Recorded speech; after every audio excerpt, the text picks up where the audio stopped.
Thank you all for coming this evening. Our speaker is the lovely and wonderful Cathy Salser. And 32 years ago, Cathy Salser founded the art nonprofit A Window Between Worlds, AWBW, an incubator for community building art practices. In that span of time, AWBW has engaged over 500,000 adults and children facing challenges of domestic violence, homelessness, child abuse, and other trauma in 44 states and 5 countries. Her art is that of the lived journey, helping participants navigate challenge and build resilience. Born in Switzerland and raised from age 2 in Los Angeles, Salser earned her BA in studio art at Williams College in 1988, where she was also class valedictorian. Her many honors and awards include a White House tribute as one of 4 national presidential scholars. Cathy joined SWCA 30 plus years ago and is grateful for its mentorship helping to launch AWBW. She has served 5 years on the SWCA board and currently serves on the National Women's Caucus for Art board. Tonight, Cathy will talk about her art path and life's mission, helping others. Without further ado, I am honored to give you Cathy Salser. Oh, thank you. Thank you so much, Nancy. That's a beautiful introduction. And I'm going to go ahead and share my screen. It's an honor to get to share with you about this journey, about the art practice that I am immersed in, using time and connection as a primary art medium. It's unfamiliar for many folks. And so this will be a little bit of an adventure. And I want to start just first by thanking you all. As Nancy shared, I am so grateful to SCWCA, and it is SCWCA that supported me when I first had a vision that maybe seemed impossible, and were mentors and were the support that incubated this project. And so I am grateful for the brave space that SCWCA holds for me and for all of us. And that's what I felt tonight as I was preparing for this. Nobody has ever asked me to give an artist talk. And Nancy was saying, you probably do this all the time. No, I mean, at Window Between Worlds, I do that work, but I'm in a different hat there. And this is the first time I've been asked to do this. And so I feel very nervous. And I feel like, just like at the beginning, like it's SCWCA that helps me take these steps that I've never taken before. And I love that it's this circle that we all do that for one another. So I'm so grateful. So so I want to share, this is like a bulletin board of, like, as I was trying to prepare, it was like, I've never done this. What am I going to share? How do I begin? And what I wanted to start with was just taking a breath and anchoring myself in this moment, anchoring myself and saying, it's okay if this presentation is a mess. It's okay if there's too many slides, or if I have to talk too fast, or if I can't get to all of it. But the most important thing to me is to hold this as a space of transparency, vulnerability, and growth. And that is what my art practice is about. So I'm starting with this here, and I actually hold this in my hands. This butterfly, on one side of it, it represents my trauma, some roots of it, and the other side, so it's like my from and my toward. And I hold this when I'm nervous because it reminds me of what these feelings that I'm having, they're actually like cobwebs. They're cobwebs from trauma. And so to be able to see them as cobwebs and see that they are cobwebs, they're not reality now, that's part of the growth. And so I hold this. This is an art practice that I hold over time. And each moment when I actually take a breath and I read, he tried to break my spirit when I was 2 years old. I spend my life doubting myself, afraid of being attacked, racing, never safe to be me. That's what it says here. And it's wild when I read that, I'm like, oh my gosh, that's what I'm feeling right now. And that isn't about right now. I'm here in the circle, this beloved, beautiful circle. And I can take this moment and say that's the trauma I am holding and transforming. And I hope that as I share tonight, I hold a space that maybe plants seeds of transformation for all of us. Who knows? As we share, I'm going to share a bit about my practice, but then I'll also welcome us into breakout rooms to notice, is there any challenge that I could picture holding art as an anchor to transform? And so we'll do that in breakout rooms, and then we'll have question and answer. So does that sound okay for a flow? Yeah? Okay. So beginning here, I began life drawing at the age of 12. And these are some paintings that I did at the Brentwood Art Center. And the Brentwood Art Center was an incredibly special place for me. It was a way to anchor my heart. What I was dealing with at home, growing up with domestic violence, I didn't have a place that I felt grounded and safe and seen in a certain way. And this is Ed Butwinick, the founder of the Brentwood Art Center. And getting ready for this talk, I went to his house. I said, can I take a picture? And can I think, we don't have a picture together of just noticing the lasting change that got seeded through those experiences. And so in many ways for me, it wasn't about the actual paintings, but it was about having safety and those roots, that safety. That's what I tried to create Window Between Worlds to be, is what that safe place was for me. And so then when I arrived to college with my portfolio, there was a different Ed. My professor there was named Ed Epping. And he looked at my portfolio as a freshman and he said, okay, so here you are. You can do all this. There's nothing I can teach you about this, but what do you want to do with your art? What do you want to do? And so my art took a different turn where he encouraged me to look into my heart. What was I doing? And again, there's not time as I was preparing. I can't talk about all these things, but the art began to be about the interactive journey. And it was about holding space for transformation of trauma. And I want to share just one piece from that experience. And this, just to give you a sense of what I mean by using time and connection as the medium of the art. I was in the process of coming out as non-heterosexual and also thinking about the environment and environmental trauma. And this art piece, I gathered a group of other non-normative, non-gender normative folks around me. And at that time, we were just putting the B in BGLU. This is in the 80s. But what we did was we wore ribbons. We each wore the purple ribbon for our gender identity, sexual orientation, and the blue one for the environment. And we wrote on them for a week. And then we came back together to share what that experience had been. And what the ribbons represented was holding space to notice our thoughts, our reflections, our transformations, but to make them visible and to spark dialogue. If we were standing there with these ribbons, the dialogues that might not have happened. And pulling these out to take a photo for you tonight, this is the first time I've looked at them since then. And I see this ribbon, it says coming out. I was just coming out. I came out in a certain class and I felt the discomfort of that. I hadn't even come out to my parents at that point. But this journey was about the art was each moment of knowing that I'm not alone as I hold transformation.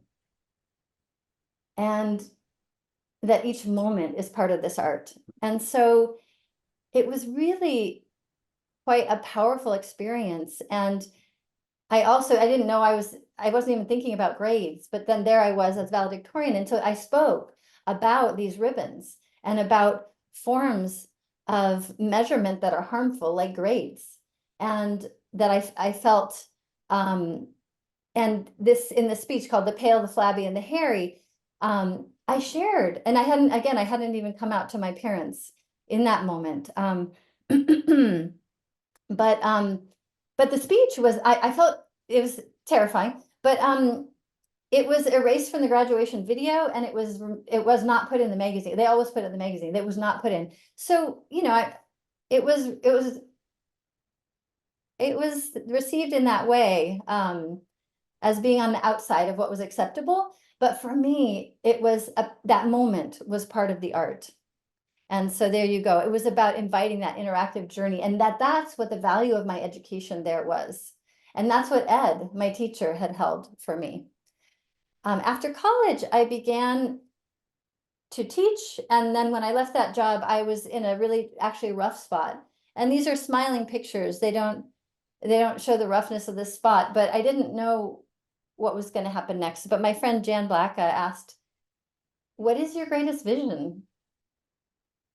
And what I said, what my first thought was, I want to travel. I was in Massachusetts. I wanted to travel back home, but share art in a way that might make a difference. And when I said that, it sounded ridiculous. It sounded impossible. It sounded not safe.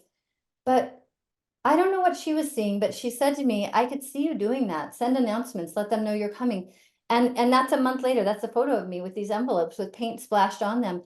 And what that journey was, just like the ribbons, this was a different journey. This was a journey of, just like Jan had held space for me to imagine something that even felt impossible to me, and took it seriously when I wasn't going to take it seriously. As I traveled from domestic violence shelter to domestic violence shelter, I held that space for the women that I came into contact with. And it was so powerful that when I went back 2 years later, one of the women shared, hanging from her rearview mirror, she had that art representing what is she moving from and toward. And it had helped her through the moments of losing her way. When you're struggling with domestic violence, it is internal danger, it is external danger, it is the disorientation that makes your brain freeze, but using the art as that way, that compass. And so, and her name was Betty. I don't have a picture of that moment or her, her rearview mirror, but that's what that journey began as. And it wasn't intended to birth a nonprofit organization. It was a durational art action.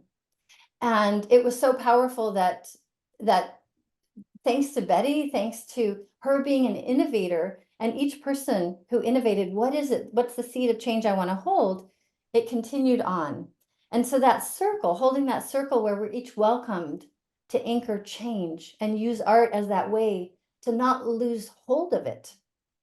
That has grown now to be over 1,000 facilitators in 44 states and 5 countries, and reaching over 100,000 folks a year now. But each innovating in their own way. How am I going to anchor change in the face of the trauma, in face of the danger, in the face of the challenges that are on my plate?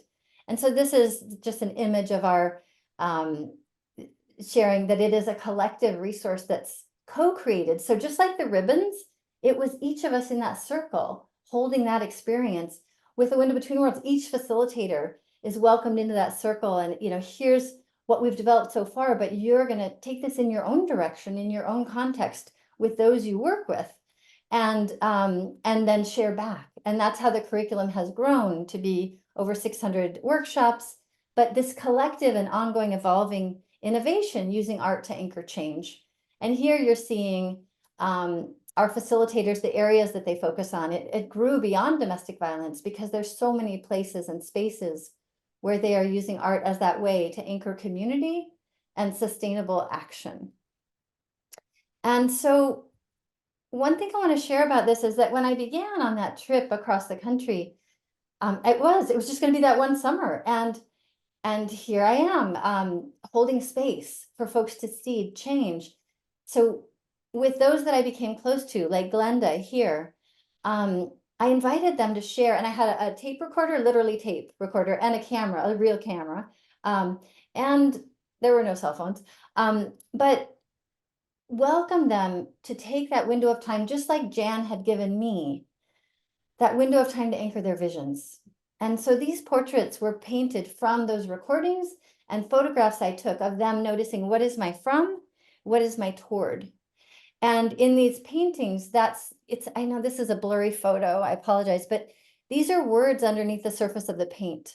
And in these exhibits, you could see the window of their journey. And here's another that you could see the words a little bit more clearly. And they're anchoring that change. This survivor in particular, her child was born of incest. Her abuser was her brother. And she's anchoring, what do I want? What am I'm in a shelter getting free from abuse, and where is my life going? These portraits became a window between worlds, not only for the person who was speaking and sharing their story, but also for others to understand about the stories of survivors of domestic violence. And at that time, using them also as part of advocacy for legal change, policy change. And the Violence Against Women Act was just being born. And that's Biden, as a senator, who hosted the portraits in the Senate building. But what I want to say about these portraits is sometimes people look at them and they think that the portrait is the art, but it is not. The art is actually each moment of the journey.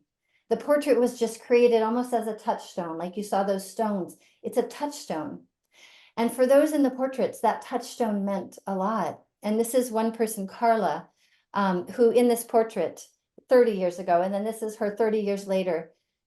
But 30 years later, she shared, I want to see my portrait again. It's like the exhibit's not on the Window Between Worlds website. We got to put it back on. But she shared, she said, it only takes one person to change your life forever. And for me, that person was you, Cathy.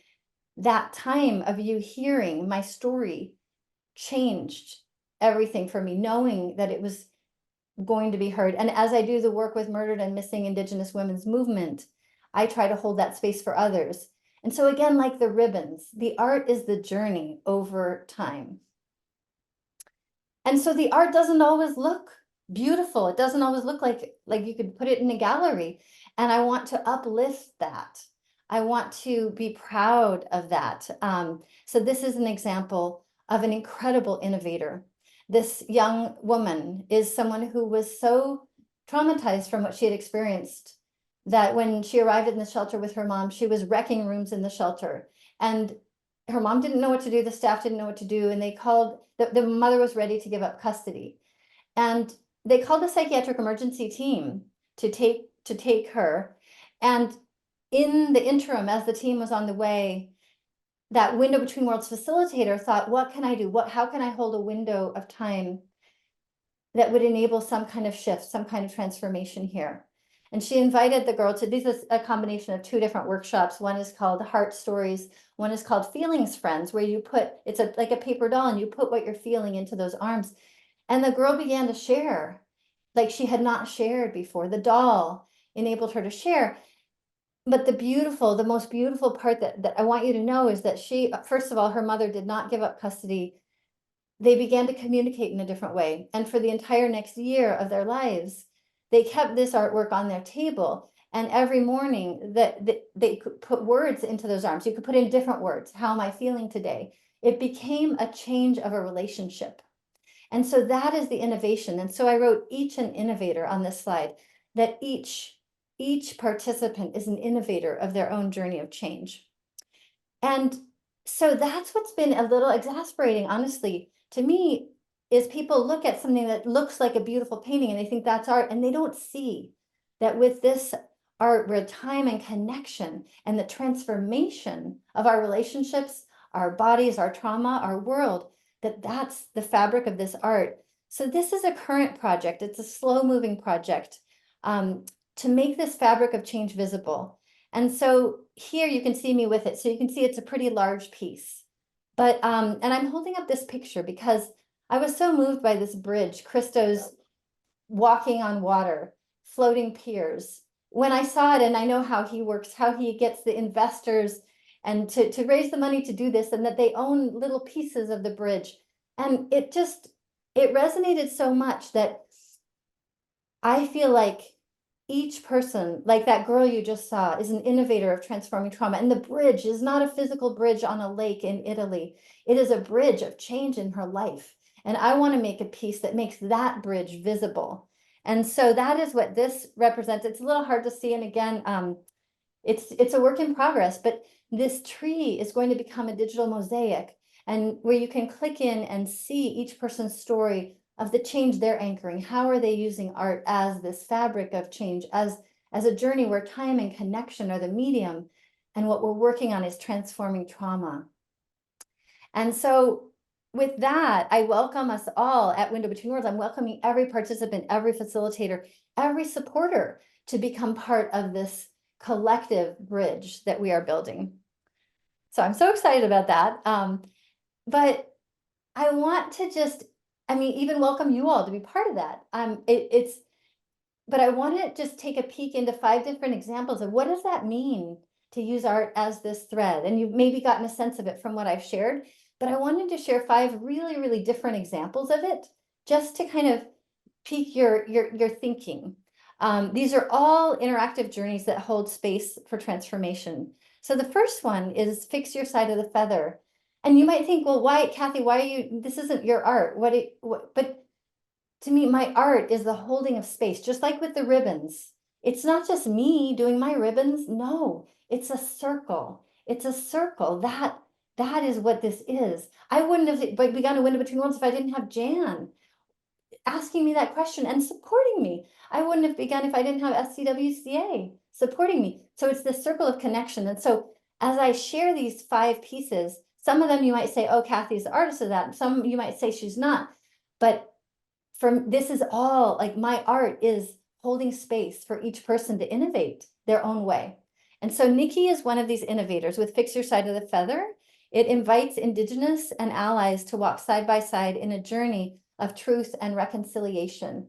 Her grandmother was a survivor of the first boarding school in the United States, Carlisle, and that is her Carlisle Papers. And that was, you may likely know about these boarding schools, which were intentionally ripping children away from their native communities, families, homes, and practices.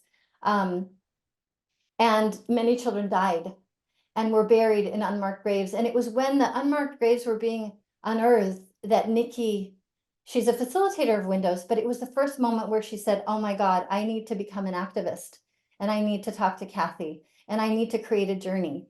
And so this is what she has created, which is just like the feathers, I mean, just like the ribbons, but here with the feathers, she's inviting all of us to take a window of time and notice truth. What truth are we unearthing about genocide, about Indigenous genocide here in the United States, in Canada?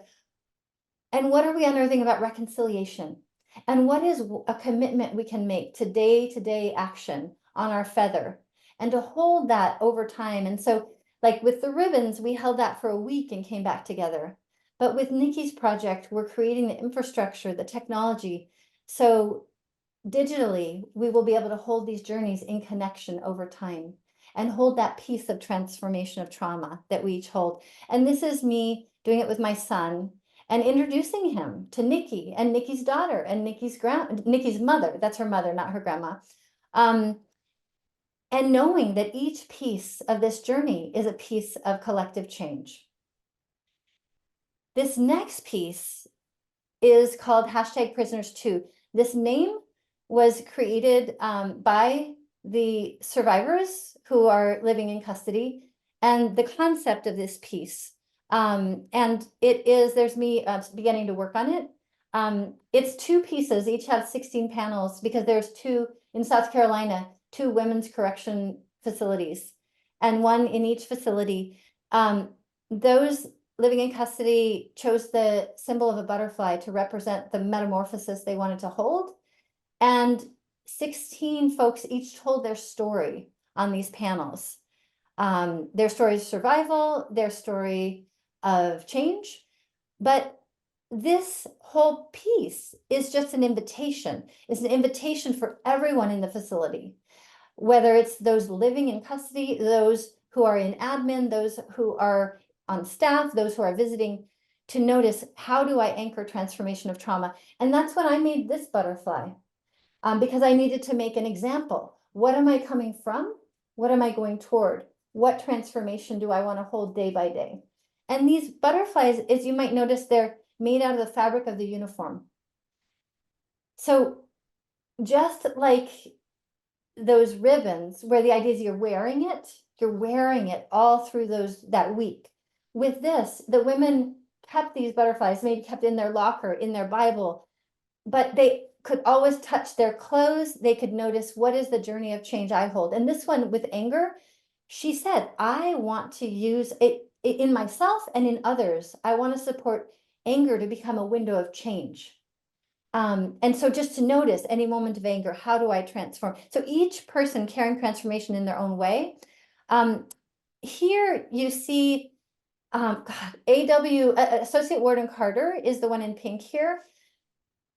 This invitation was to make this a lived journey. And she made 365 journal prompts about trauma. And she welcomed everyone in that facility, 800 women, to daily journal about trauma. Like one of her questions was, who do you feel safe to tell your story with? So these, this journaling as part of their butterflies created a change in relationship with her, relationship among others.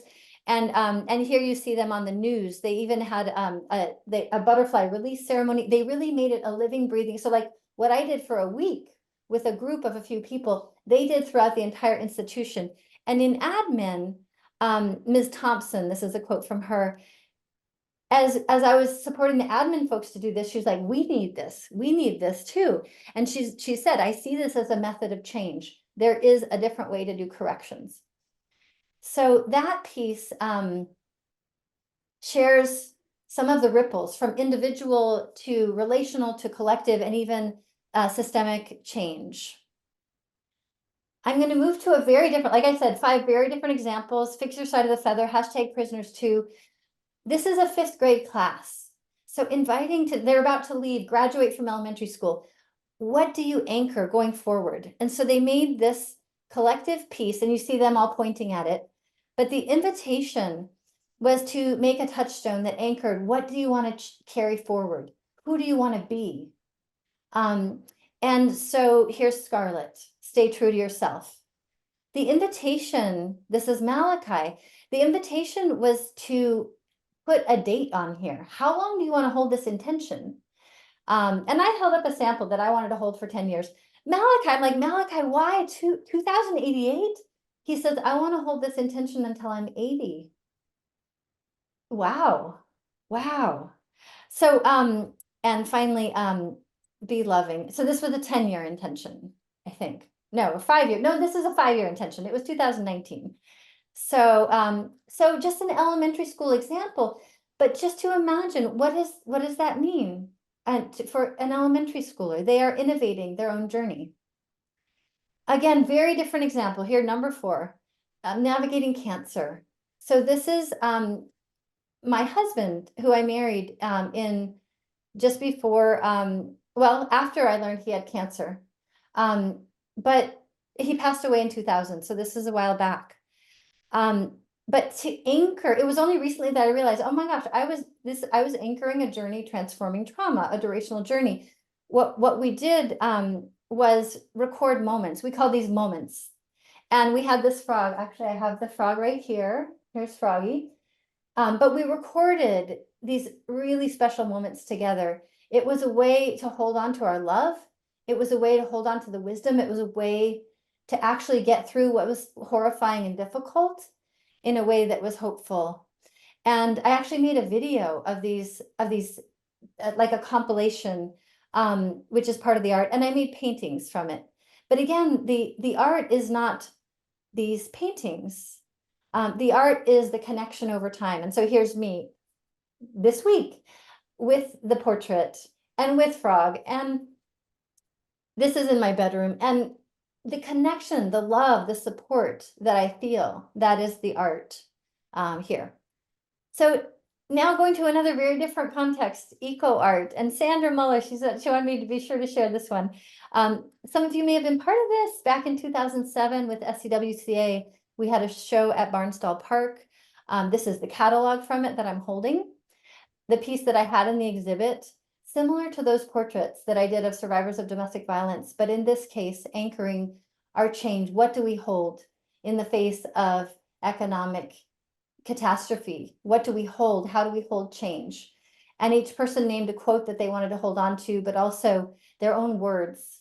And in these portraits there, you can see that the quote was in the bolder writing, but the words from their journey were also there as well. But how do we hold on over time? How do we actually hold on to change? I mean, that's what I'm working on with the Nikki's piece, Fix Your Side of the Feather, making technology so we can hold that change.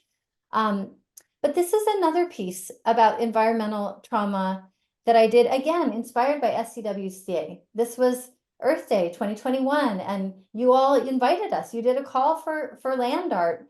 And I thought, what can I do? And what I did here was I held an action, 10 days, 10 stones, 10 minutes each.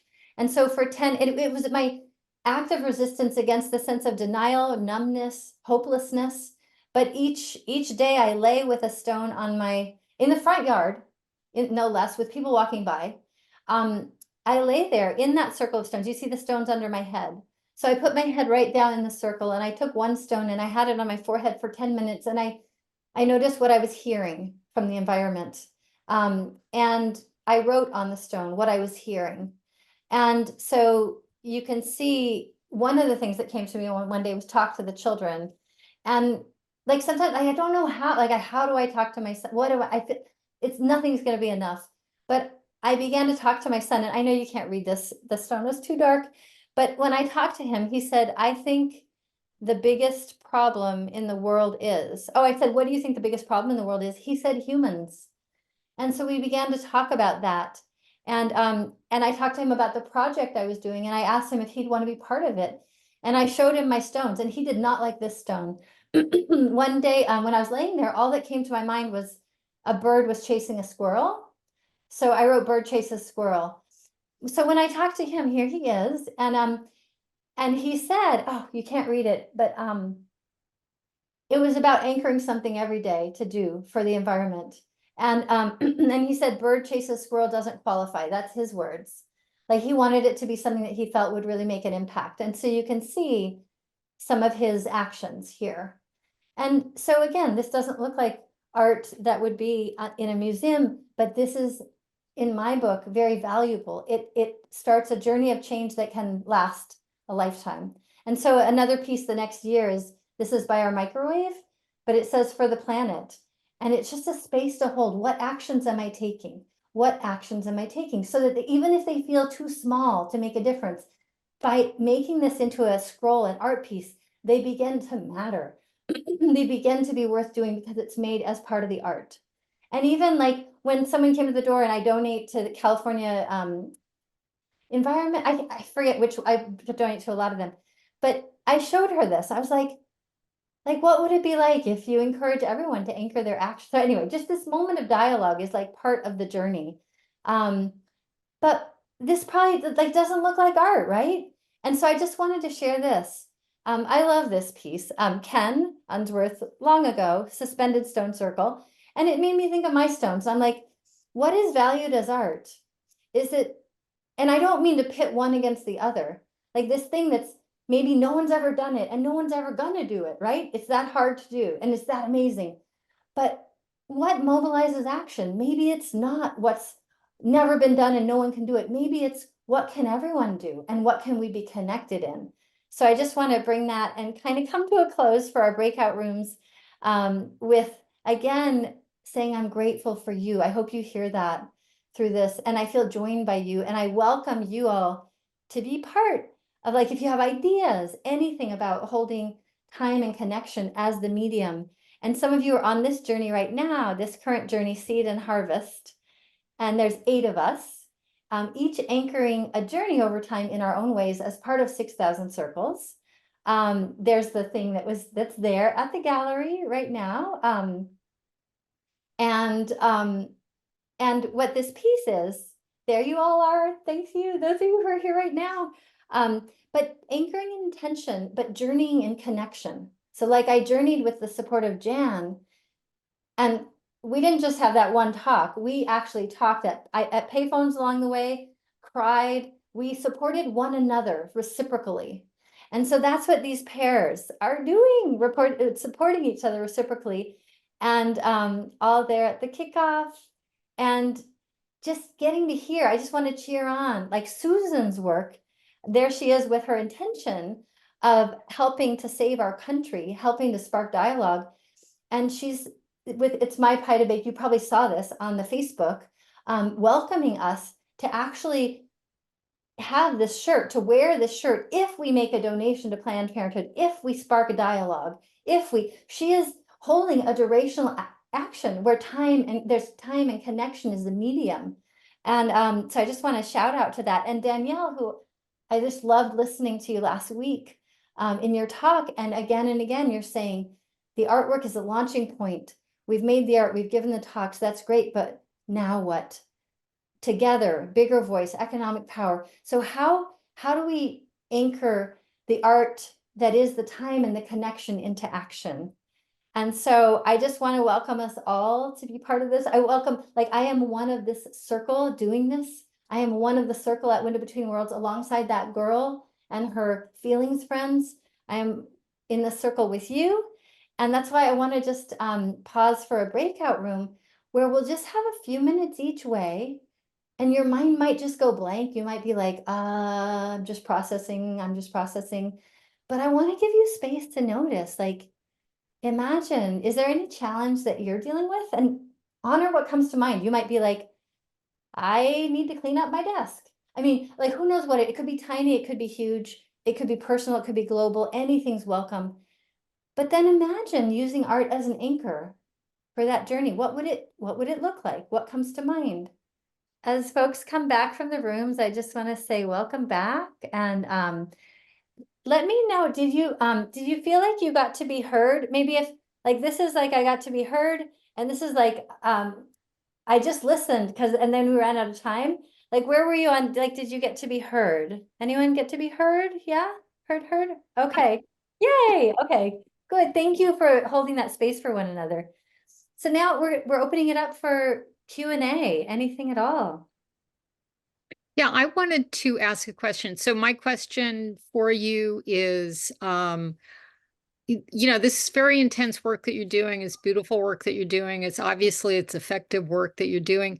But I'm curious, what kind of, or have you had any kind of psychological training on top of the art training that you went through? Or is this all intuitive on your part? Yeah. You know what's so funny? When I was digging through to take that photo of the ribbon that I hadn't looked at in 30 years or 40, wait, I don't know, 35, I don't know. This ribbon fell out, this tiny ribbon that, and it said, is this art or personal therapy? And I was like, so I was wondering that even then. But in terms of therapeutic training, like I'm not a therapist. I meant to go to graduate school. So I graduated and then I was going to go to graduate school. And then I went on this summer-long journey that became this.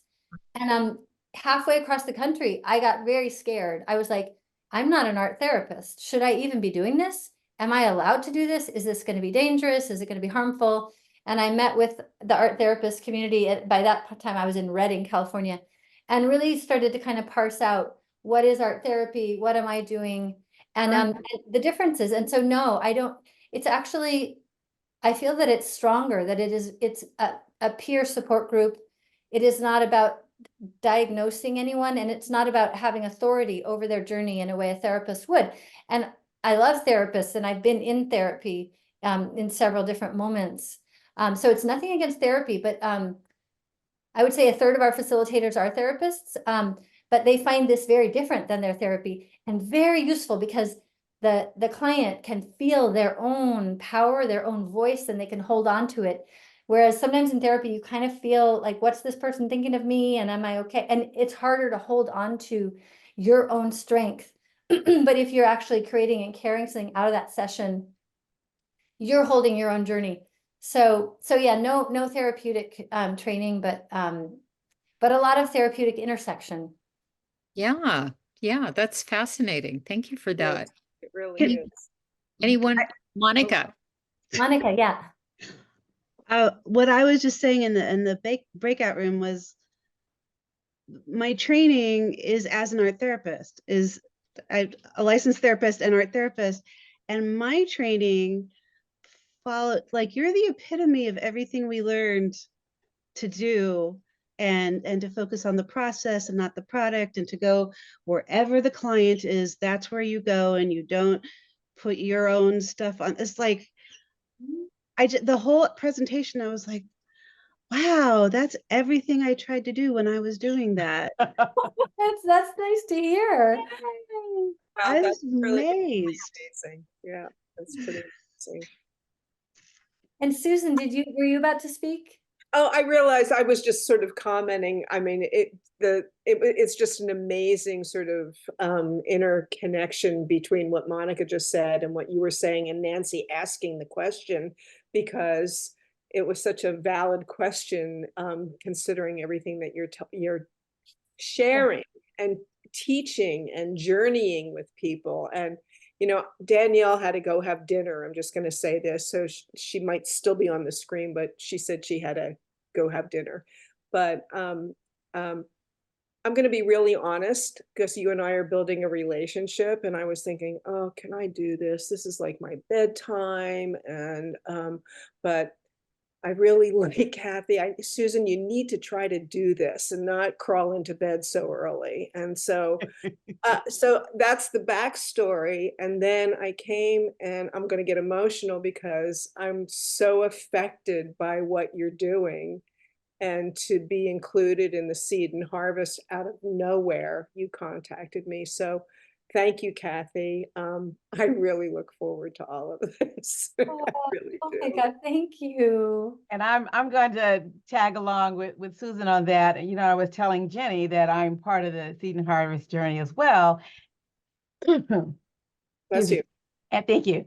And every time I have interactions with powerful women and certain situations, I light my candle, so it's lit right now.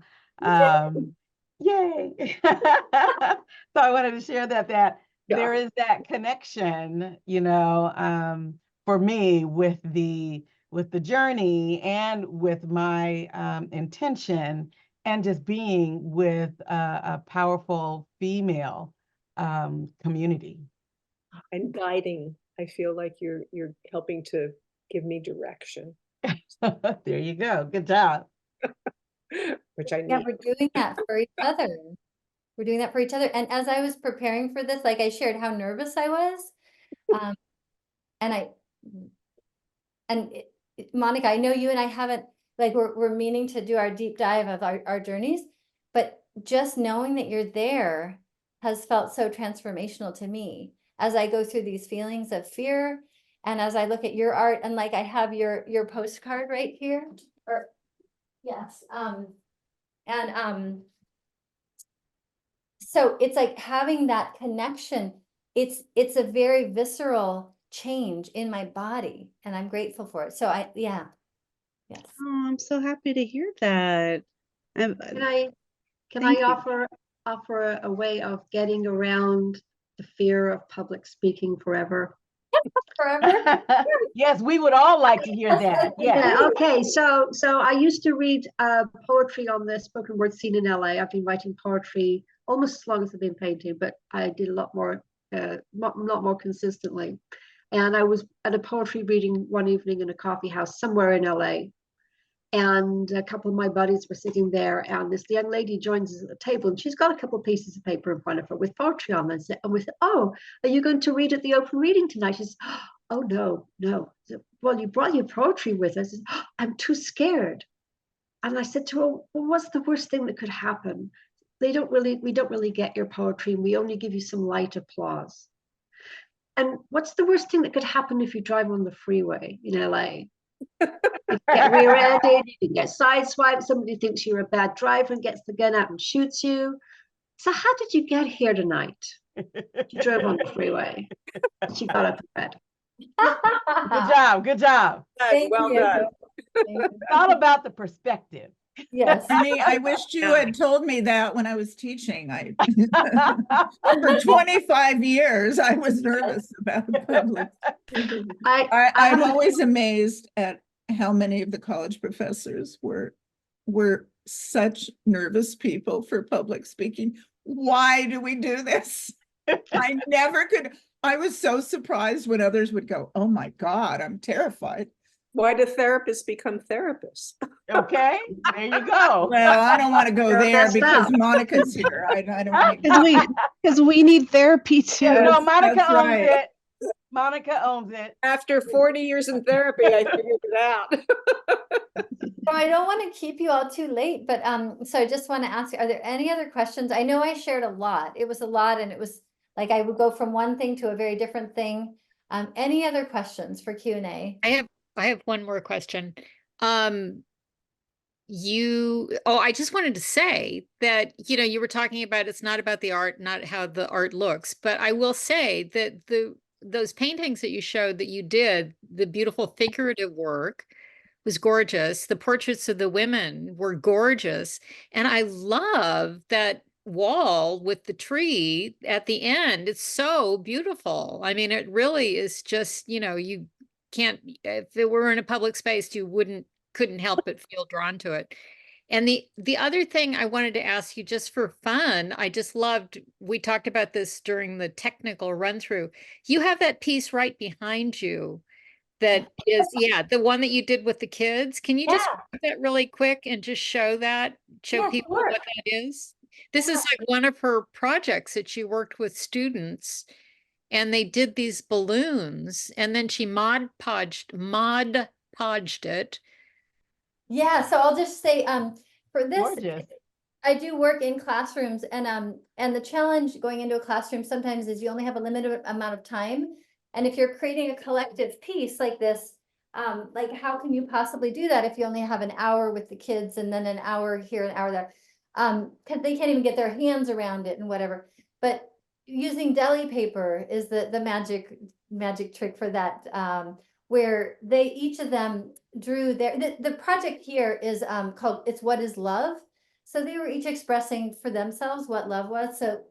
So like if there's the cutest things on here, oh my God. But each of them, and Pokemon, there you go. So each of them made their own, and then on the other day they went and they did the sky in little sets. But then when you Mod Podge the deli paper on, it becomes transparent. So then it looks like they all worked on the same piece. Yeah. Nice. It's just a hack that it was another parent who taught me that, and I was like, oh, because I was like, how the heck did you do that? Like, it was a different piece she had, and she showed me this, and I was like, thank God, because you can have them all simultaneously, 30 kids or 20 in that case, doing an amazing heartfelt piece, and then you really can bring it together. So yeah, Great. It's just that's how the fish were done too. You saw that thing where they had all done fish, Oh, Yeah. yeah. Fabulous. but it was it's with the deli paper. I have a question. I also left you a comment in the chat, Cathy. But here's my question. As an artist, many people have practices, like I have friends that are artists that like draw every day or, sketch or whatever the case. Do you have anything like that in your daily practice? I do. Thank you for that question. I really do. Let's see. I don't have my wallet here, but okay. So my practice is I have this bowl. It's like a jar, like a round jar, and of touchstones. And so they've been created over the last, I think it's about 7 years worth of them. So there's maybe 150 in there, but each one of them anchors a specific thing. Like this one anchors words from the chair of the NEA, Maria Rosario Jackson, talking about her view of arts, like that we need to move beyond the too narrow paths that have already been paved. Art is medicine. This touchstone represents a commitment to be part of that movement. And but anyway, that's just an example. So these stones all carry, like something happened. I was like, I need to hold on to that. I don't want to forget that. So I have this jar. So my practice is every morning, when I wake up, it's the first thing I do. I close my eyes, I reach into the jar, I pick a stone, and it's so powerful. The meant to be-ness, the synchronicity of whatever it is that I get and how it relates to this moment. Some of them were created during really hard moments. And to be able to hold them over years and have them come back to me at random moments in synchronicity is amazing. And I put it in my wallet, where my phone case, and I carry it all day.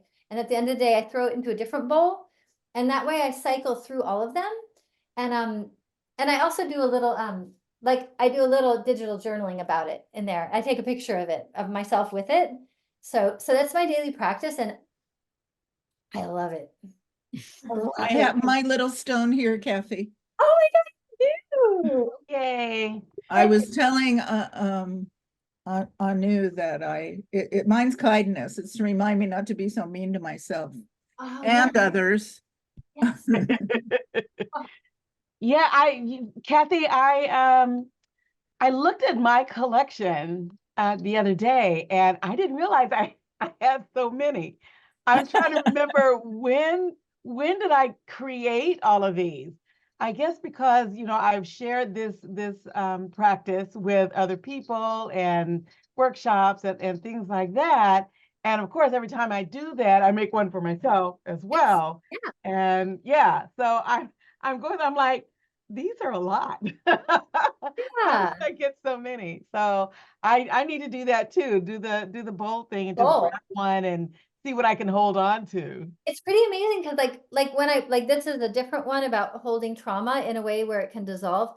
But each one of these reminds me of a person. It's a person, it's a connection, and it's a moment. I remember the facilitator who was teaching us that, and Oh, it nice. brings me to a sense of community. So I hope with your stones, if you do the bowl, when you pick them up, like I hope you can remember that I moment. hope so. Yeah. That's why I write on the back, and I write I the should date. have. Otherwise I'd have no idea. Like I'd be like, I can't remember. So Yeah. having the words helps me a lot. Okay. Oh, Great. That's wonderful. I think you need to do a book about this, but that's another story. It's another conversation. Another book. Thank you all for coming tonight.